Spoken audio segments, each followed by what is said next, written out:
President's Day Monday, and what a glorious holiday it is, right? How are you guys doing? I know we all have Does some anyone kind care of that it's story. President's Day? No, not at this Yeah, point. the people who don't have to get out in that mess out there are super happy it's President's Day. Yeah, true. Yeah, because if you don't have to go anywhere, please don't. It is a freaking mess out there. What kind of mess? So many textures, freaking mess. So many textures of ice and snow and, you know, huge chunks of ice and melting puddles and all that kind of stuff. So, Rod, bottom line, real quick, like we are done with winter weather. We are done. Right? Winter storm is done, over, kaput. We're freezing right now, but we'll start to get above freezing in the coming hours. I have Portland at 36 at noon, 43 this afternoon. I feel like those are very obtainable numbers. And then once we get above freezing, the rest of the atmosphere is really warm. So anything that falls today will just be scattered rain showers. And our forecast models show most of that action is actually in the mountains. We may not even see that much rain in Portland or Salem. And remember, Salem and Eugene, they warmed up yesterday. Eugene warmed up back on Saturday. It's been like 50 every day in Eugene last several days. Wild. And Salem could hit 50 today. So that's what made this difficult, right? Like many of the storms that you have to forecast, depending on where you live in the area, you saw different things. And I felt like when I drove in on Saturday morning, you know, Portland, the city, was snow-filled. Yeah. I was coming from Clackamas County where we were dealing with a lot of ice. It was even worse further south than Marion County. But it sounds like, you know, if you're watching from Marion County this morning, you're already out of the woods as far as thawing goes. It was 33 degrees, I think, at my house in West Lynn this morning when I left. Yeah, I mean, Salem was in the mid-40s this morning. So yeah, and obviously you can get rid of an inch of ice or an inch and a half in some cases in Marion County. That gets gone pretty quickly when the temperatures get up into the 40s. But you know, even with really warm temps, which we're not overly going to have, but it takes a while to get rid of basically what's a foot of snow on the ground. No, absolutely. In many locations, yeah. So I went over in my commute. I go I-205 South, I-84 West, and then I hop on a little bit of 405 to get into downtown Portland. And the freeways, I mean, yes, they are slick, but they were mostly wet, and I could see the black pavement.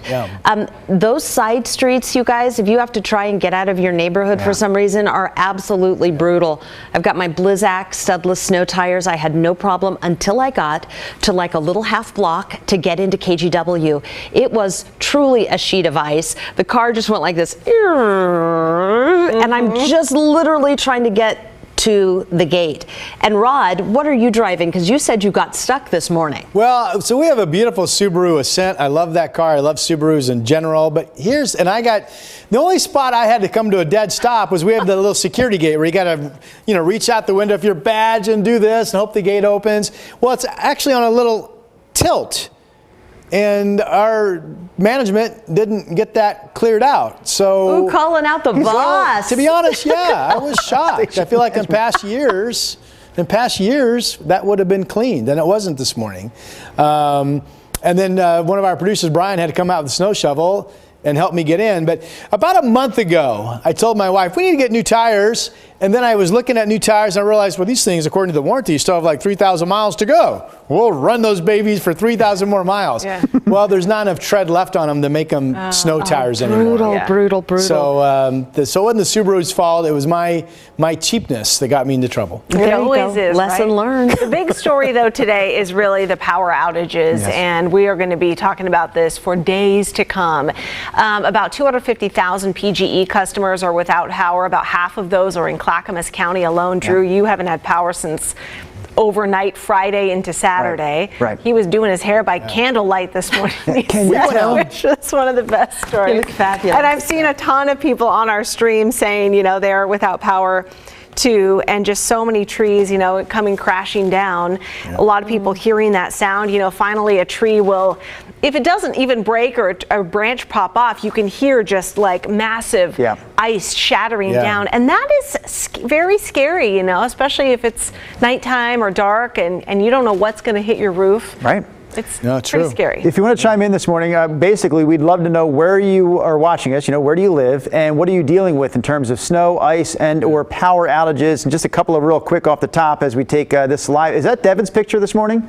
So that is Devin Haskins and his crew. I think he's out there with Kurt Austin, one of our great photographers here at KGW. And they're in Milwaukee this morning. And that just paints the picture that a lot of people are waking up to in other neighborhoods as well. Trees down, big ones, blocking entire roads. Wow. So neighborhoods are kind of put at a standstill. And you can see that some work was even done already on that tree because someone clearly got to a chainsaw and started breaking it up. But there's more of that tree that now lies in the road this morning. We're going to check in with Devin here in a moment. But we heard from just a moment ago. I'm going to pull up on the stream. Where'd she go? I've lost it. It was a woman who also was in Milwaukee who said she had power, which I thought was impressive to see and hear, because I would guess a lot of Milwaukee is without power this morning. Hey, can we go back to Devin's shot? Can we go ahead and take Devin live, get an update on where exactly he is and what he saw this morning? As now the sun is coming up. No, I shouldn't say sun. Now the daylight is showing up this morning. We can see things a little bit more clearly. So Devin, tell us what's going on there in that Milwaukee neighborhood. Yeah, so right now we're at on Courtney Avenue. It's just a small little side street. It's in between Oatfield and Highway 99 here in Milwaukee. Just told by one of the neighbors who lives on this street, all three of these trees, there's three here on this street that came down Saturday and Sunday morning, knocking out power to this area. There's power lines that are low. If you can see, now that we have better daylight, right above that bike lane begins sign is a street light and a power line that is snapped in half, leaning against a tree that has branches cut off of it as well. I mean, and then all morning long, we have just been hearing ice and maybe branches falling all around us and, off into the distance or whatever. It's just one of those feelings of like, where's that come from? Okay. Right. You're just on high alert, the whole morning of, was that it? Nope. Okay. That was just down the street. I would even say maybe. Anyways, sorry, so just kind of one of those mornings. And no, go ahead. I was going to say, when you guys are out there driving, I'm not worried about, I know you have the studded tires and the all-wheel drive. To me, if you have a vehicle like that, the ice isn't a big deal, but driving through a neighborhood with any kind of tree overhanging the roads you don't know when that's going to snap. Yes. I mean, you can have the perfect car for the ice, but you can't control the trees overhead snapping at whatever moment they do. And if you're underneath that, it's a good night. So, Devin, I totally hear you and understand you. You add in the pitch black. Yep. Yeah, you add in the pitch black with the power being out. You're like, we drove through one and it's just like, there's a tree in the middle of the road. And it's like, okay, let's go around that one. Oh, there's a tree, and yeah. And so you're seeing things at the last second trying to drive around. It's an obstacle hats course. off to the hundreds, thousands of, it is. Hats off to the hundreds, thousands of linemen out there, trying to get the power back on. I mean, they deserve all the credit. Yep. 100%. Erin Pierce-Jones on the stream says she's in East Salem. She says many trees down, no power. And then she said, thank you, PGE, for all your tireless work. Matt Bellingham says no power in Roseway neighborhood with Pacific Power. And then listen to this, you guys. Melissa Goad says no power or water out here in Grand Island outside of Dayton since Friday night. Oh, boy. Multiple reports. I'm talking about my family and then some friends that we know who all lost power up in Clark County about 1 o'clock overnight last night and still out. Yeah. I was excited to get home. Now I'm thinking I might as well just hang out here. Yeah, I've never dealt with a power outage like this before that's lasted for, a whole day, let alone now 2 full days going into the third. And we hear about this sort of thing on the news all the time, down trees, but it was so widespread. I don't really know how to describe or how to put into words how widespread this event was, but you just know, if you're watching, it's hard to run into a community that wasn't impacted in some way, shape, or form by the ice that we saw over the weekend. Yeah, look at this video from the Pearl District. A woman just happened to be filming outside and she caught one of the transformers blowing there in the distance. And I was just checking the latest on Pacific Power because normally all of those outages have been down in Marion County. There's a funky little pocket of Pacific Power that's in my neck of the woods, kind of in Northeast, and now we're up to about 30,000 folks in Portland new that have lost their power with Pacific Power, and it's primarily in Northeast Portland. But PGE has a much wider swath of outages, and they're not even giving estimates as to when it's going to get Yeah, how restored. could They're you? bringing in power line crews from Nevada and Montana to help them try and get this restored. But yeah, and then there's, if you live in West Lynn, there is a notice to conserve water. We were kind of debating of like, is this a like drinking water kind of situation, or it sounds like it's more of a conserve water situation, but maybe be on the safe side and use a filtration or bottled water there, because the power to pump everything isn't working. Yes, if you tell me you don't have the power at your treatment plant, I'm thinking I don't want to drink the water. Yeah, exactly. I mean, that's all I need to hear. The power is not working at the treatment plant. Yeah. Just drink Be bottled careful. water if you can. Rod, did you see Leah Van Warden's question? She says, when was the last time Portland has been through this? Well, the last time we had a major snowstorm was the one in January of 2017. Do you guys remember? This would have been... It's crazy that that's 4 years ago. This is when I worked at Channel 2, so it would have been at least about 14 years ago, 15 years ago. We had a week of bad snow and ice, and one of the images that made the news on all the TV channels was there was a plane out at PDX, like a big 1011, or I think it was a DC-10, and the tail of the plane had actually tipped backwards to the tarmac because there was so much ice on the tail of the plane that it tipped it down. Do you remember that, Brenda? I do. Yeah, and that was somewhere like a dozen to 15 years ago, and I would say in terms of ice being bad, that may have been the last time we saw just the sheer weight of ice added to snow be this bad. And of course, that's a long time ago. And that storm paralyzed the city for like 5 days. I think the I-5, if I remember right, the I-5 interstate bridge was either closed for a number of days because the ice was so bad, or no one even wanted to attempt it. It was one of those two. And so that was, been a long time. Let's check in live with our reporter Bryant Clerkley. He and photographer Eric have been driving around in Drive 8 this morning, giving us a bird's eye view of what the roads look like. Bryant, one of your live shots this morning was literally just like chunking through some of these ruts in the road and some of the conditions. Where are you guys right now? What are you seeing? Are here in Gresham. This is Northeast Hogan Street, and there's a bit of a dilemma with this semi right here.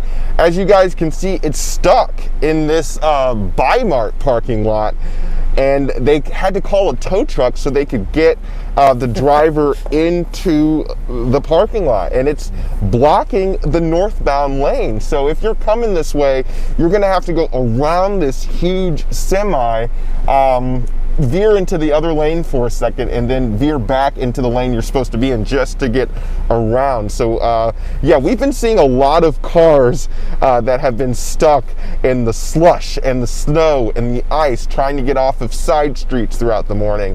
So this is just kind of the scene from what we've been seeing all morning. We've been all over the city. We've seen ice, and we've seen obviously large piles of snow and stalled TriMet Max trains and stalled buses. We've seen crews trying to dig Max or TriMet buses out of the snow. So people have just been working seemingly to dig their cars out this morning.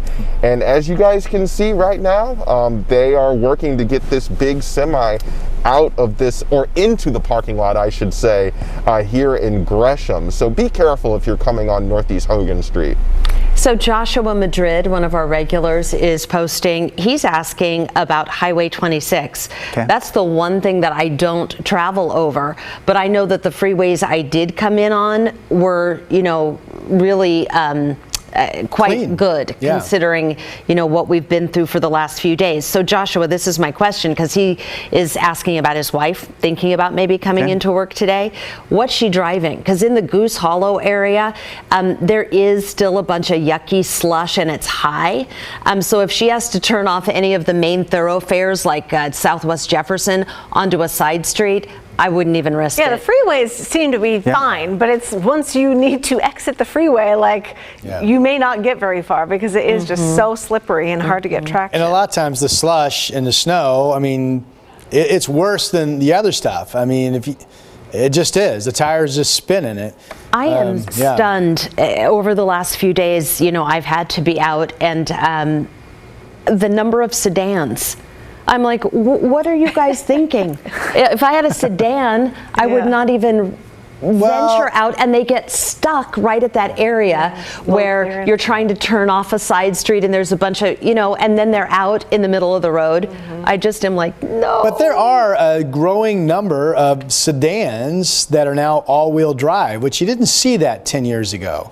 I'm not saying it's great because the wheel clearance is low and it depends on the tires, but that has changed over the years. Producer Cassie, Joshua has this live picture for you as we speak. That's Highway 26 at the zoo. When he said that, though, I was wondering if he meant, did he mean 26 on the east side, or did he specify? Because he also, well, he said that's slushy up in Bethany, so he's in Northwest. Okay, cool. Now, kudos to the road crews. They really took advantage of, temperatures got up to about 32 yesterday, and on surfaces that absorb heat, like highways and sidewalks, there was some melting. And kudos to the road crews. I think they really took advantage of that, and they got out yesterday and they cleaned, as Brenda mentioned, and Nina, the main highways and the interstates around town. And now that temperatures are going to be warming today, we're really going to benefit that at least those roads are going to be fine moving forward. So big kudos to those road crews for seizing that opportunity yesterday. I wish I could rip through all these comments because we're getting a lot this morning. Just to give an update, just all over the area. So real quickly, Terry Walsh, no power or water in Aurora. They're on a well. They haven't had that since Friday night. Heather says no power in most of Silverton since Friday. Massive damage here in Silverton.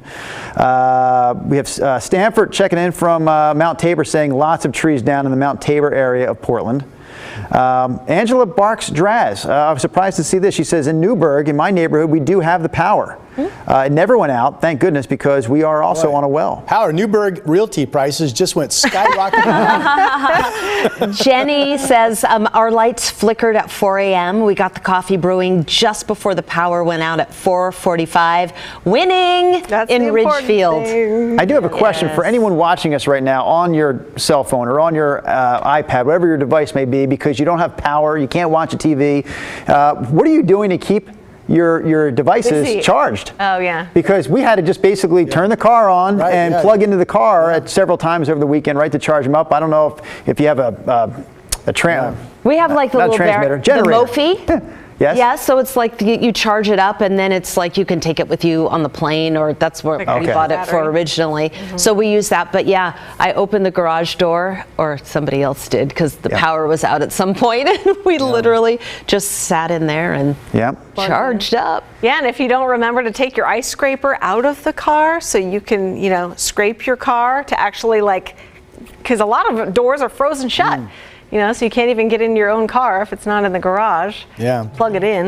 You know, I'm married to MacGyver, right? You guys know that? Yes, you are. And so I told you there's one section of the garage that I've dedicated to baseball hitting. Yeah. It's just a screen with a tee and some, bucket of balls. But MacGyver, my wife, slid that all out of the way, got that all moved out, and transformed that back into a parking area so that we could get both cars in the garage over the weekend. That's warm, yeah. Hey, Susan Decker asked, hey, Rod, I've noticed they started naming winter storms on the East Coast. They started doing this several years ago, like we name hurricanes. And then with hurricanes, the way it works is once you have a really big, bad, like a Category 4 storm, or a storm that does a lot of damage, they'll retire that name. So from then forward, you can always refer to it like Hugo that hit Charleston in 1989. We'll never have another Hurricane Hugo name used. So she's wondering why we haven't done that on the West. And the answer is, I don't know, but I will tell you I'm not a big fan of it. Oh. So why not? Why? Because it's just kind of like I don't know. Because I think it's snow or ice. What if the first one we called out here on the West Coast, Winter Storm Rodney? What if they went that direction? Would you be a fan then?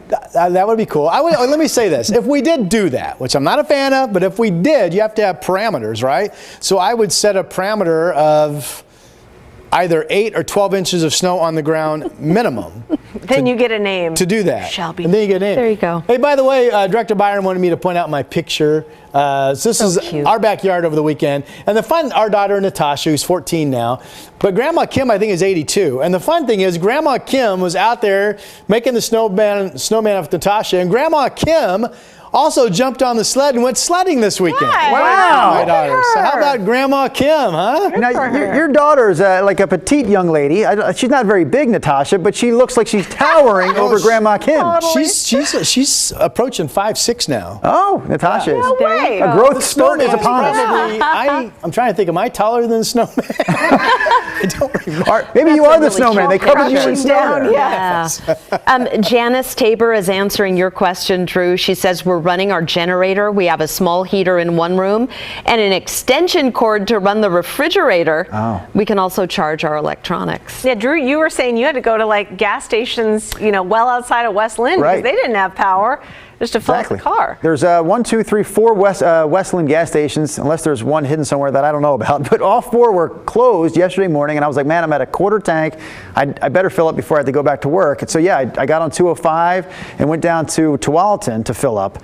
And it was that was also my opportunity to charge the phones. And then once I was out, I said, the heck with it. I'm going to go to McDonald's and get us some food while I'm out here. I was going to, this viewer just came in. Melissa Goad. Earlier in the broadcast, we mentioned I was fixing my hair this morning by candlelight. My family stayed at a neighbor's house. It's so freaking cold in our house. I don't know why our house seems to be colder than other people's. Like the thermostat reads 45. And I could see my breath this morning as I was That's cold. getting ready. So I did it at home by myself. She says, Drew, there is no amount of candlelight that will do this hair, talking about her own. She says, I love country living, Melissa Goad says, but I love water a lot too, and I miss it terribly right now. Yeah. Hey, I want to get to Karen real quick. She's asking she needs some information. She says she has to go to Hillsboro from Tillamook. What's it like in Hillsboro? And I will tell you, a lot of the Coast Range cameras and other cameras that we rely on aren't working this morning. I imagine it's because of power outages. I know the east slope of the Coast Range is fine. You might still have some iciness if you're coming in on the Wilson River Highway up high, but I don't think that roadway is that bad if you're comfortable driving in the mountains. And out in Hillsboro, as far as I know, they didn't get that much icing. The icing seemed to be limited out in Washington County, but good luck on your travels and take it slow and easy today. Yeah, Jeff Lucas says, all I want for my birthday is a generator. And then Gil Ortiz says, tell me Burgerville is still alive. Oh, yeah. I like their turkey burgers, by the way. You know what was crazy? All the Starbucks drive-thrus were also closed over the weekend. I started seeing that on Thursday, actually, but they remained closed. When I got gas, there was also some requests to get Starbucks while I was out by members of my community. They were all closed. So the only Starbucks that are open are inside the Safeway. And it is nuts. I said, I'm not doing it. I'm not standing in this line. Too busy. How big a line? How many people? I got into it and I didn't understand what was going on. There was a line going there and then there was a line going there. I'm like, are these both lines like converging into one order? Wow. So I bailed. I thought this is going to brew into some kind of Starbucks brawl. I'm out of here. I'm going back to McDonald's. I now have a little punch card to Black Rock because they were open. Okay. They were open when Saturday morning hit and we were desperate for coffee.